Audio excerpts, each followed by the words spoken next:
where to find one-handed mode and how to enable it on your ZTE Axon 40 Pro phone, Android 12, MyOS 12.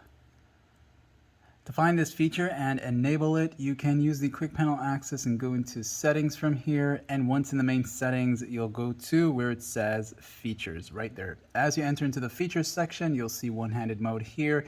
And of course, you'll want to make sure you turn this on to get access to it.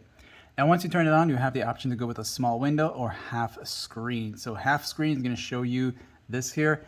And of course, small window would be your standard one-handed mode where it actually shrinks a part of your full screen, or not a part, but I mean just your full screen area is going to be shrinked into that. Okay.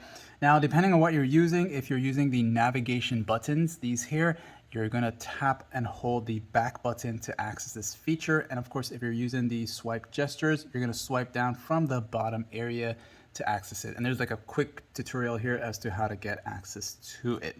So let's go ahead and try it out. We're now on the home screen here, and we're going to tap and hold the back button here. And this is how it's going to work. Okay. Now, once in a one-handed mode, depending on your hand, if it's a right-hander or left-hander, you can tap right here, this arrow right there.